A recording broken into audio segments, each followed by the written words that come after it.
We're talking today with Mr. William Sevic of Grand Rapids, Michigan, and the interviewer is James Smither of the Grand Valley State University Veterans History Project. Okay, now Mr. Sevic, can you start us off by giving us a little bit of background on yourself? To start with, where and when were you born? I was born in Youngstown, Ohio in 1924. Okay, and did you grow up in Youngstown, or did you? No, we moved to Grand Rapids when I was 1 or 2 years old. Okay, and why did you move to Grand Rapids? Probably for work, Okay. for my dad. And what kind of work did your father do? He worked in a foundry, hard work. And was he able to keep his job in the 30s? No, that's when we went on relief, Mm-hmm. We didn't have nothing. Okay. Kind of hard. Yeah. How many kids were in your family? There was 5 of us, and then they had my wife. My mother was married before, and she had 5. Wow. It would be 10 kids. Okay.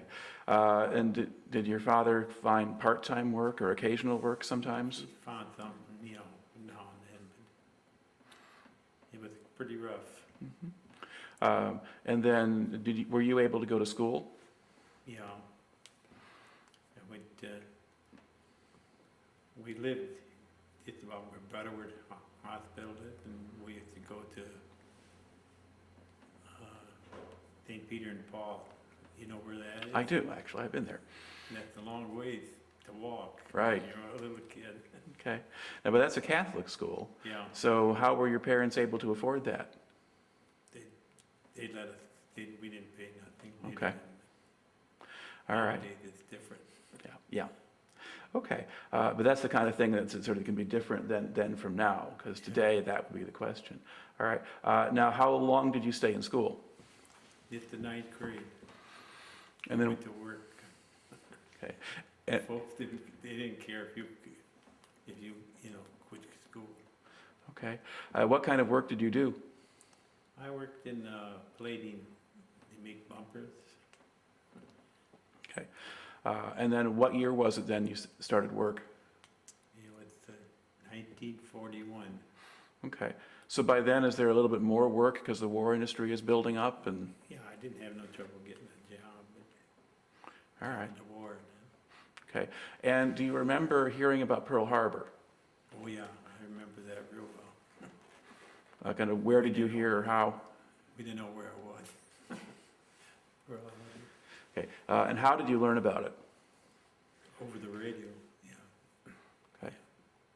And then once you found out the country was at war, did you think that you should go and volunteer, or were you going to wait your turn? Let's see, 41, I was only 16 years old, But when I got to be 17, I wanted to join the Navy, but my folks wouldn't sign for me. So I went to the draft board and I registered like I was 18. That's what helped me, Mm-hmm. the job we had with Eisenhower. Because I was the youngest man in our company. Okay. That's getting a little bit ahead of ourselves. So when you were 17, you registered for the draft? Or did you have to wait till you were 18? No, I was 18 by the time they drafted me. Right. Yeah, But you had registered before that? yeah. Okay. All right. And then, so when then did you actually enter the service? In January 1943. Okay. And then where did they send you then for processing and training? Fort Custer. Okay. And then we went to Sault Ste. Marie. Okay. Well, George probably told you that. but you see, George isn't here right now. Someone watching this interview might not know that. But we do, in fact, have an interview with a Mr. George DeBar, who served in the same unit as Mr. Sevic here. All right. So now when you went to Fort Custer, was that just for a few days of processing, or did you do basic training there? No, just processing. Okay. And did you do training in Sault Ste. Marie? Or? Yeah. Okay. So was there a fort up there or a base where they were training? Yeah, the Fort Custer, Fort Brady was there, but it was in January. We didn't know, we all wanted to go south. And we ended up in the regular blizzard up there when we got there. All right. So what did your basic training consist of then? Just in infantry, we had to zero in our gun, it was in January or February. It was cold up there. Did you do a lot of physical training outdoors? We did some of it, yeah. Went for hikes and that. And did you have to camp out overnight out in the snow? No. No. We had barracks. All right. Yeah, what kind of facility was it? How would you describe Fort Brady? Well, it was the most guarded place in the United States at one time because of the locks. And that's what we were up there for, guarding the locks. They had a whole regiment up there. Okay. And what regiment was up there? The 131st Regiment. Okay. And we were in K Company. All right. Now, did that regiment move out, or did they just move you out after you did your training?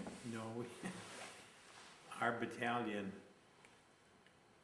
is the only one that, I don't know what happened to the rest of them, but we went, it's one battalion, and we ended up in 156th Infantry.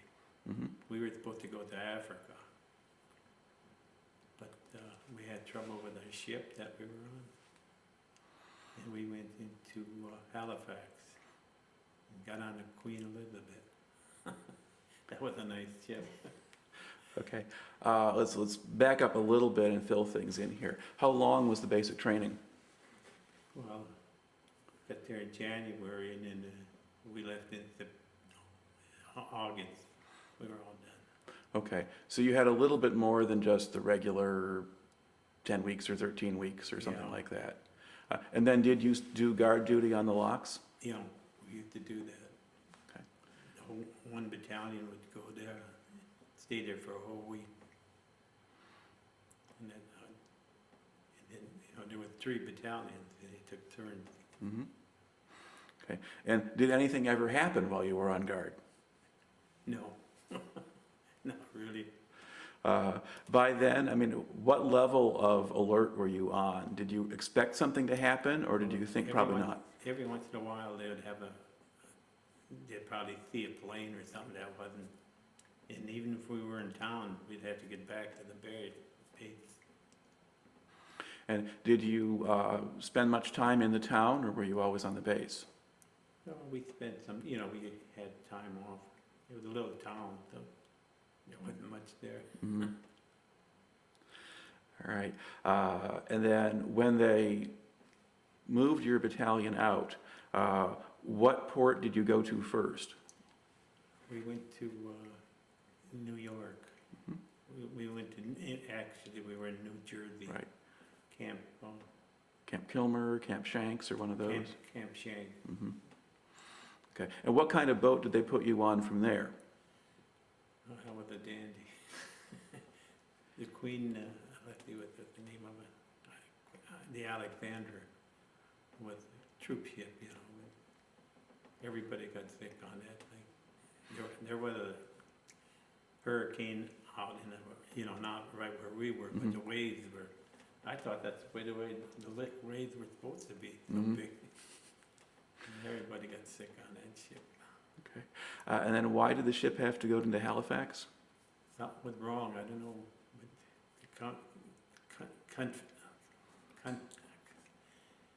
the convoy went one way and we went this way, Mm-hmm. and that seemed so funny, all by ourselves.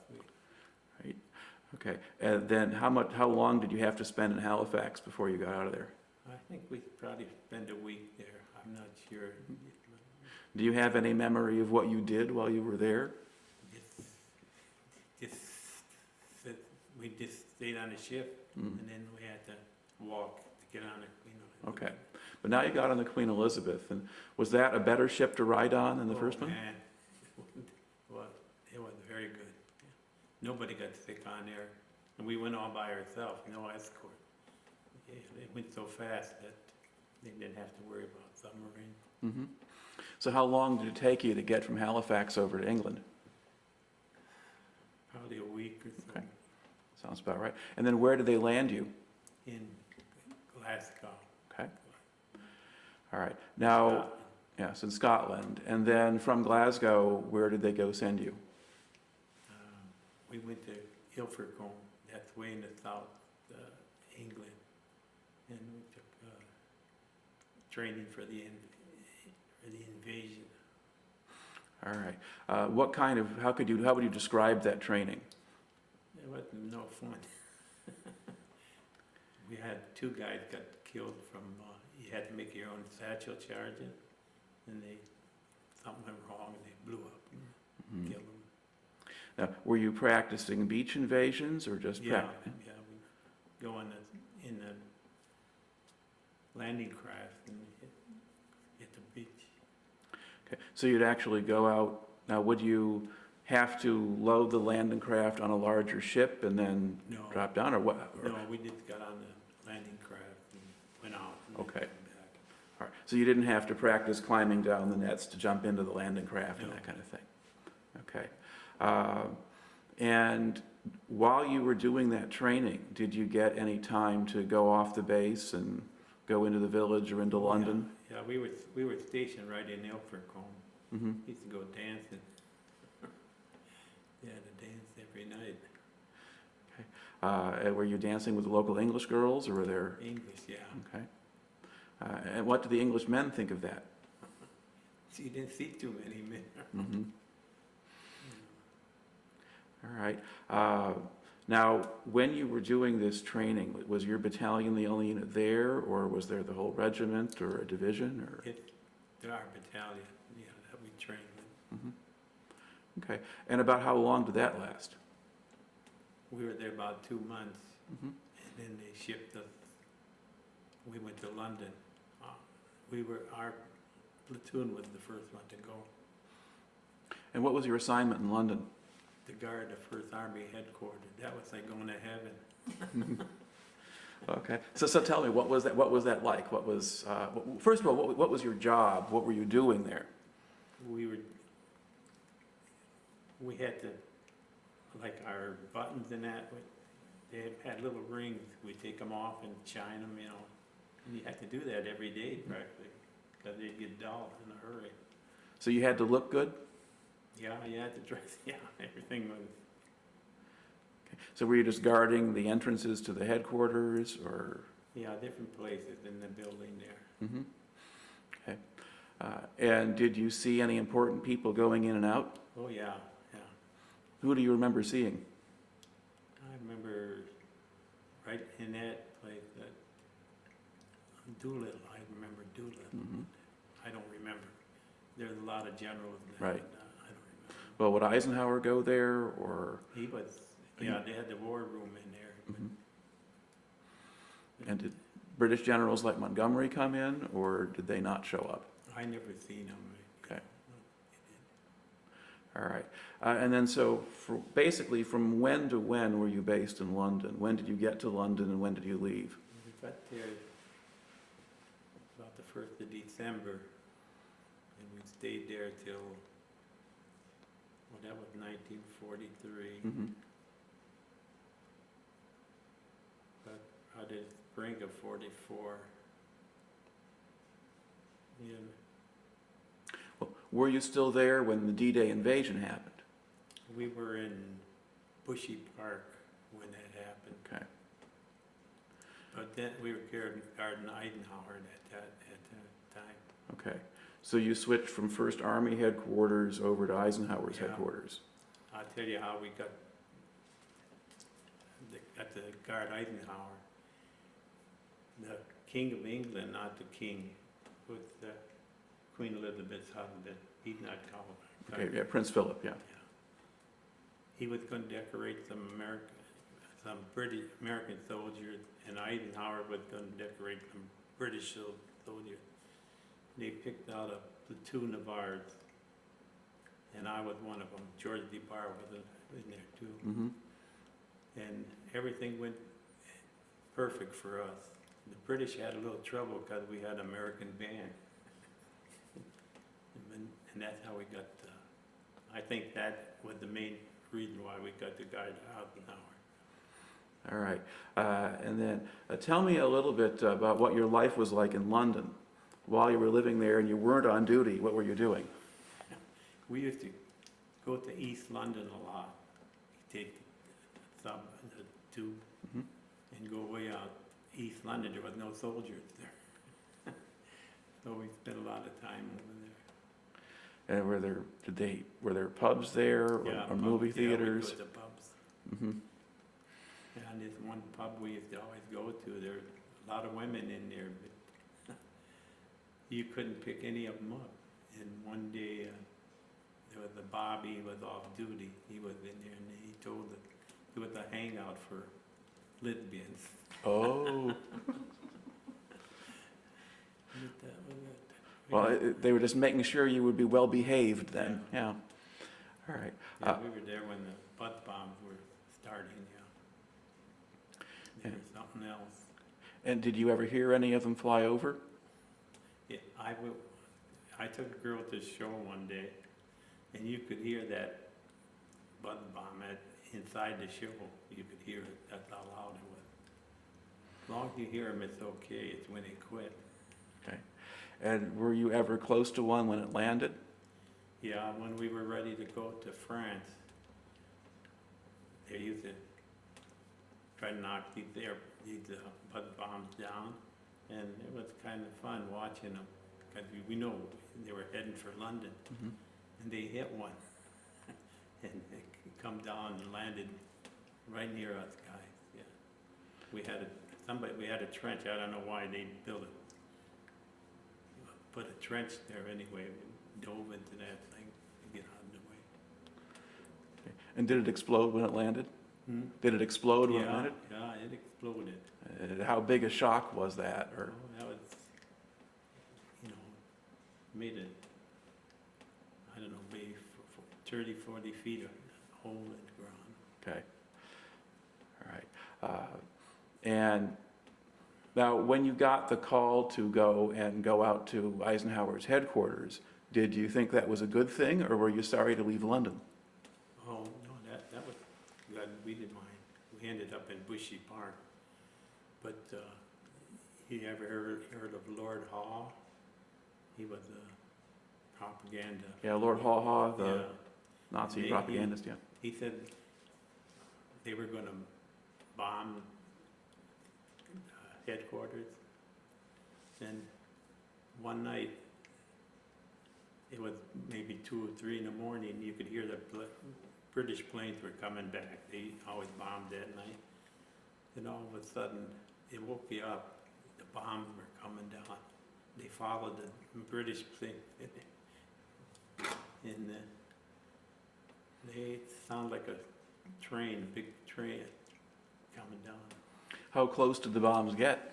Oh, they were a ways from us, but they hit the big bomb. They had a 1,000-pounder that landed maybe 15 feet from the headquarters, but it didn't explode. All right.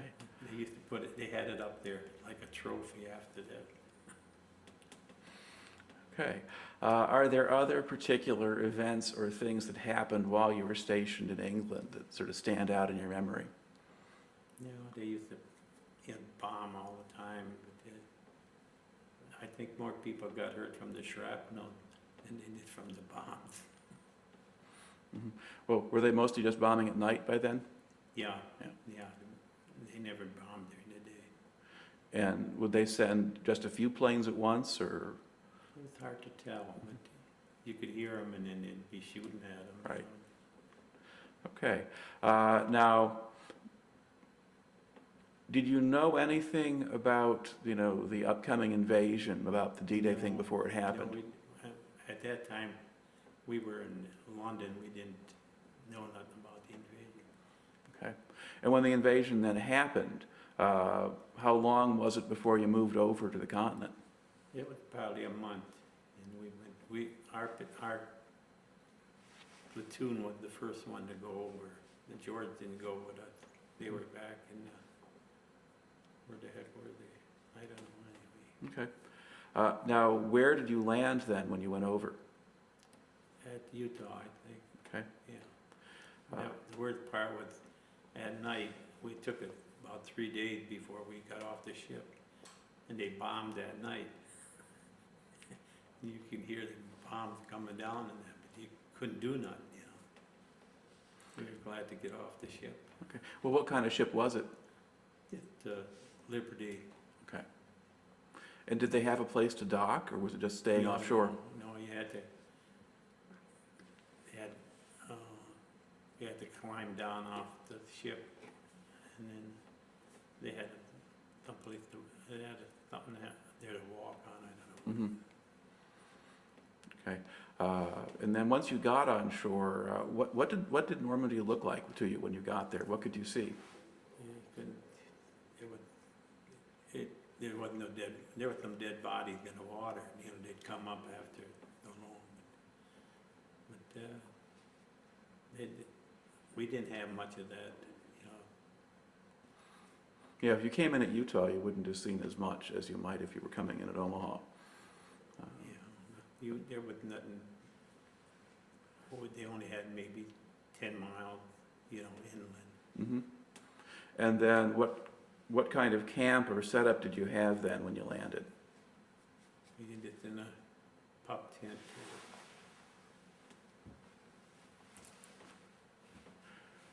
And so how did you spend your time then?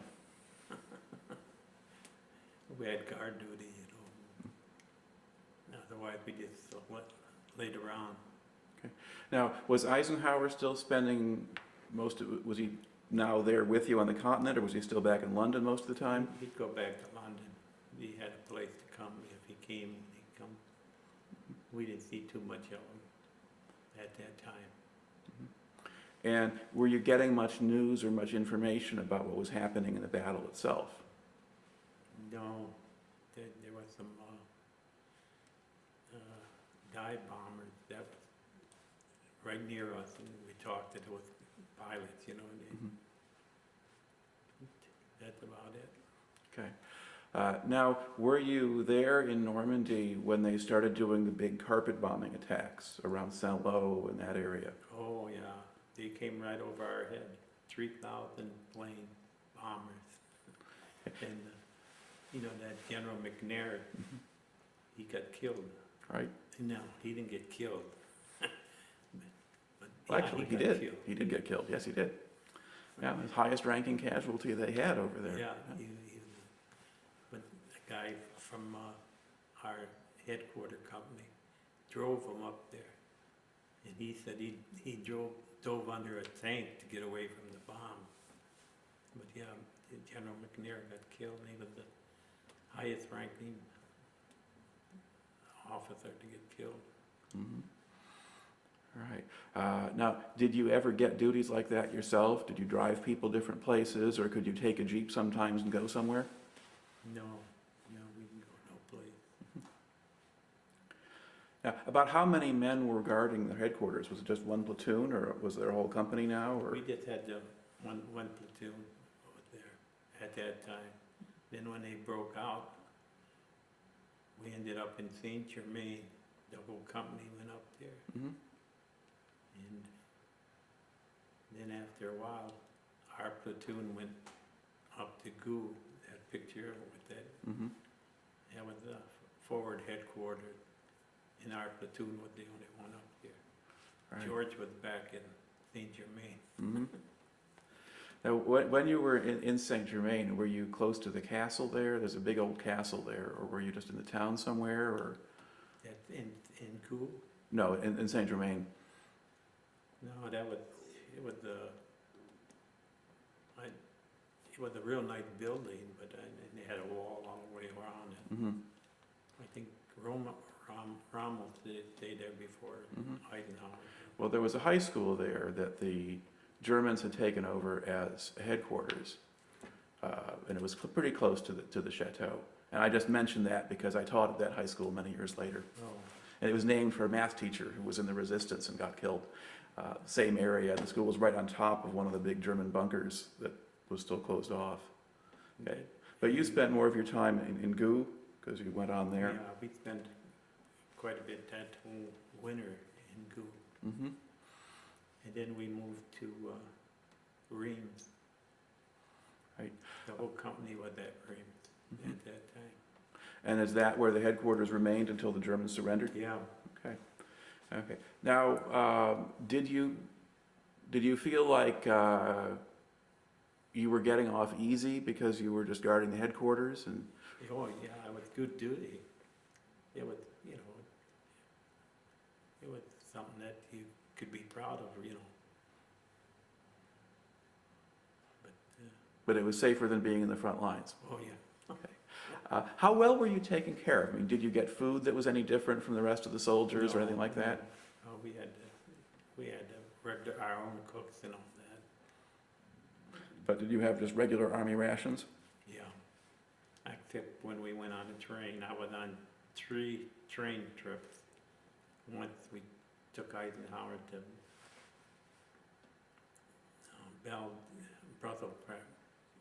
Brussels. Mm-hmm. Then we went to from Reims we went to Cannes. That was a nice trip, you Mhm. know, it was winter time. Yeah. We ended up in a warm climate.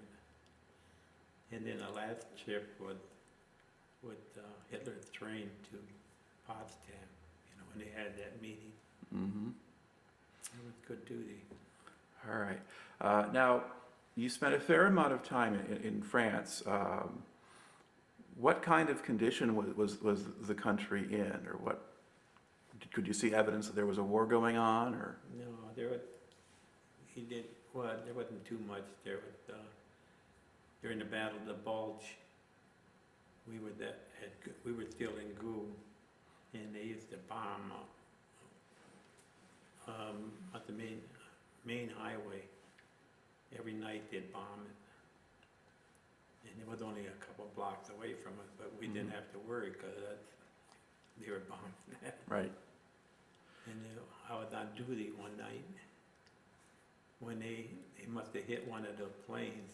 Well, we didn't know it, you know, but you heard it. You didn't know if they were going to bomb the chateau or not, but it crashed after a little ways from that. Now, did you see much of the French civilian population? At Gou, yeah, we've seen a little bit to them, yeah. Were they friendly, or did they stay away, or? Yeah, they tried to sell us champagne and stuff.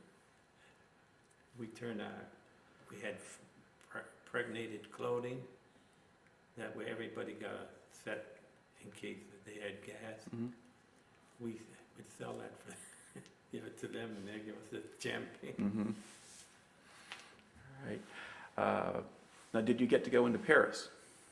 Yeah, I went to Paris once. I went to church at Notre Dame, seen the Eiffel Tower and stuff like that. Mhm. That's when we were back in Saint Germain, Mm-hmm. before we moved to Gou. Right. Yeah, because Saint Germain, that's just in the Paris suburbs, so that's just Yeah. a commuter train ride in. Yeah. Yeah. It was- All right. Now, did you like London better than Paris, or were they just different? Oh, yeah, I like London, yeah. We used to go all over that, London, but we used to go to the East End mostly. Mm-hmm. Okay. Now, were you able to follow the progress of the war when you were in these places now? Yeah, just about, yeah. And when you were in these headquarters in France, I mean, did you ever see someone like George Patton drive in or out, or those guys? I've seen all the generals at one time or the other. Did any of them make any particular impression on you at the time, or were any of them easier to spot than others? No, the generals were easier to take than the second lieutenants and that. You know, you asked for their identification, they didn't have no problem with the Mm-hmm. generals.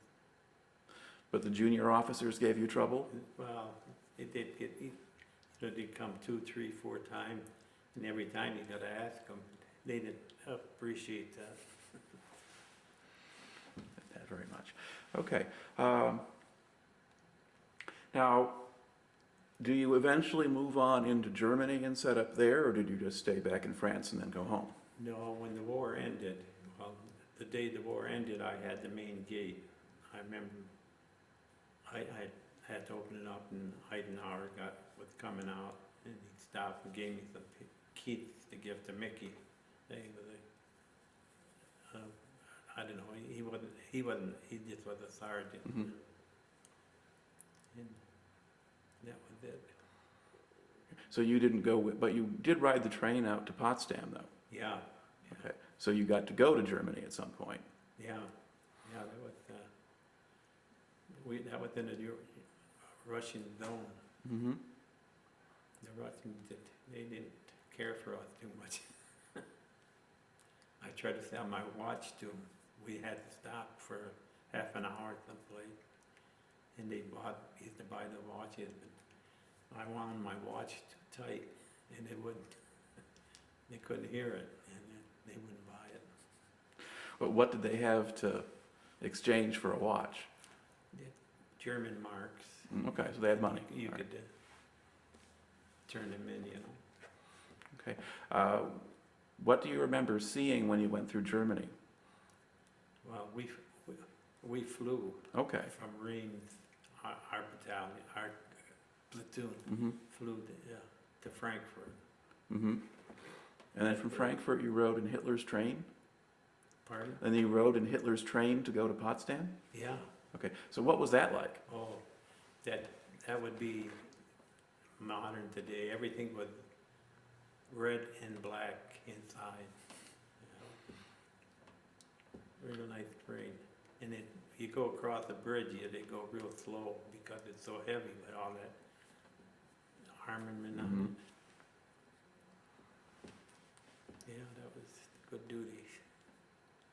Now, were you able to look out the windows at the scenery while you were traveling through Germany, or? Yeah, you could if you Okay. wanted, but And then did you see Berlin itself, or just Potsdam? well, we were in Potsdam. We didn't go into the train didn't anyway. Mhm.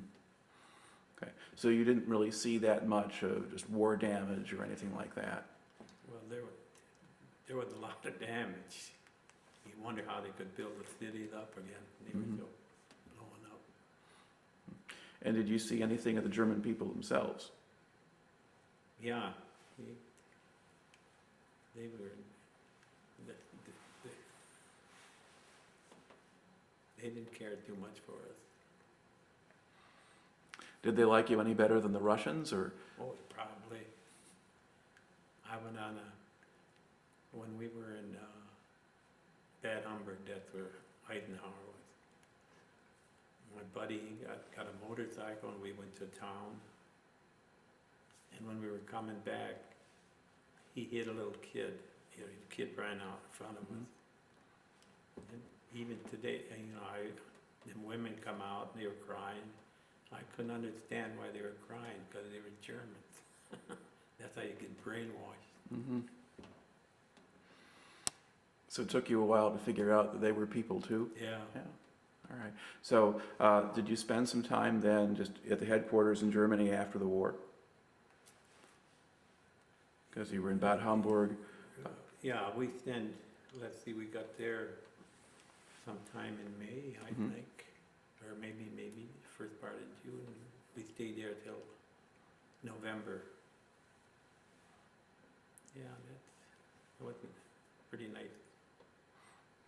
Did you get to travel around at all in Germany, or did you just kind of stay on the base? No, we stayed on base. We had to go in Frankfurt and guard the train. You know, you take turns. The train was in Frankfurt. Yeah, when we had one post in front of Eisenhower's bedroom.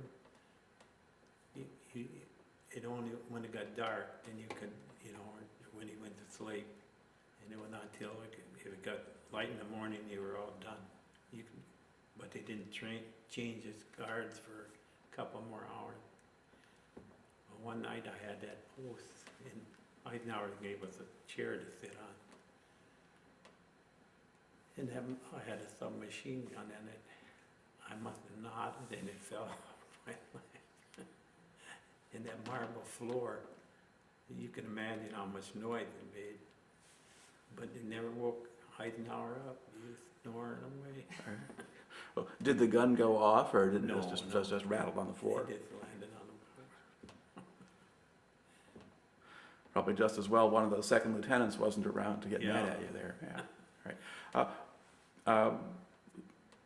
Did you have a lieutenant or a captain who was commanding you most of the time, or did you just deal with sergeants, or? Well, we had Captain Allen was the head of our company, but usually dealt with the lieutenants, you know. Now, were those pretty good guys, or? Yeah, they were all pretty good. As long as you did your duty, you didn't give them a hard time.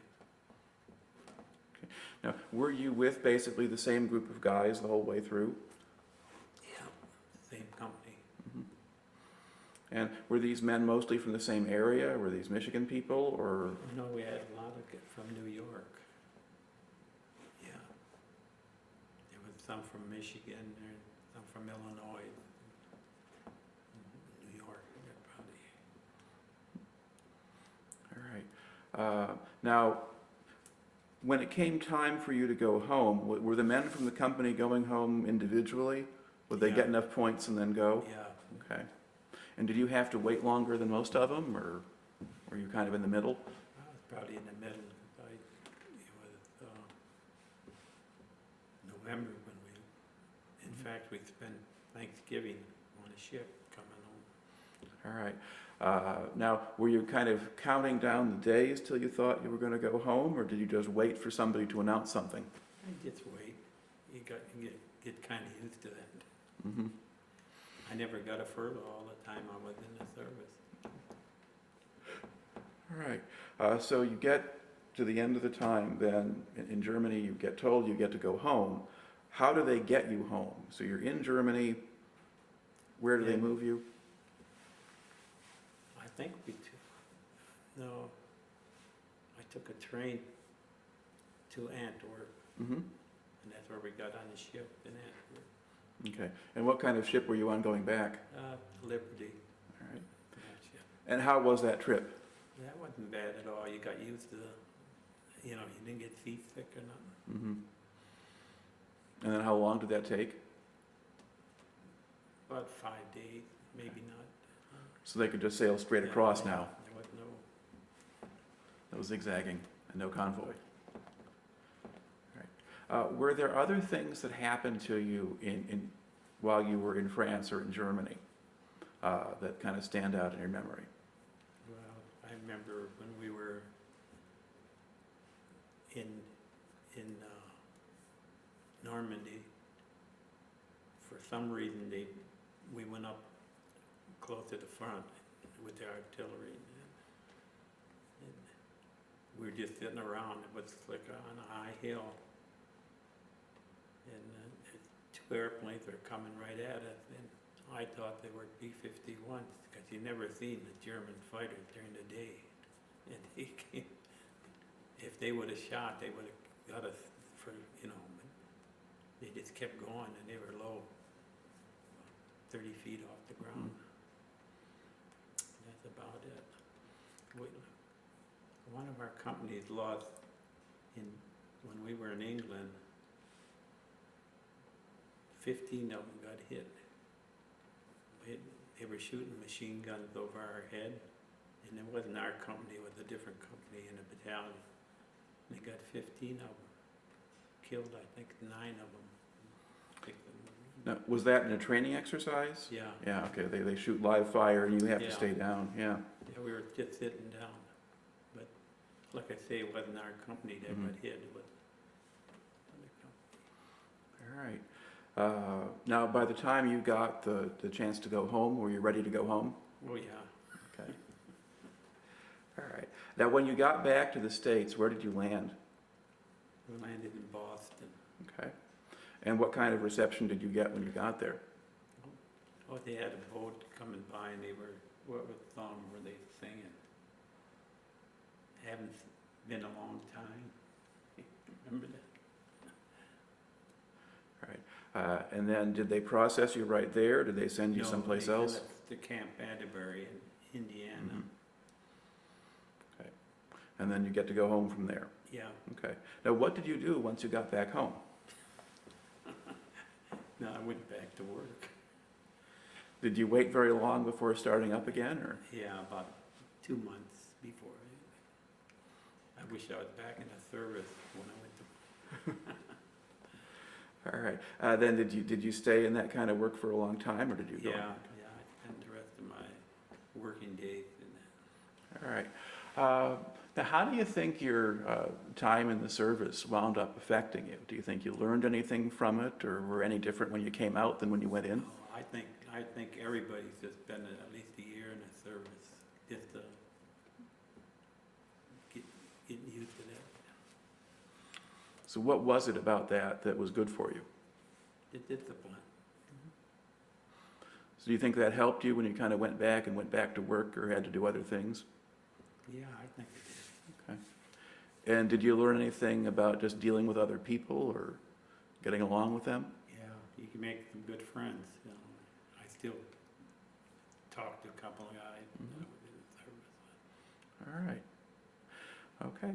Well, thank you for coming in and adding your particular piece to our bigger story. Thank you. Thank you. All right.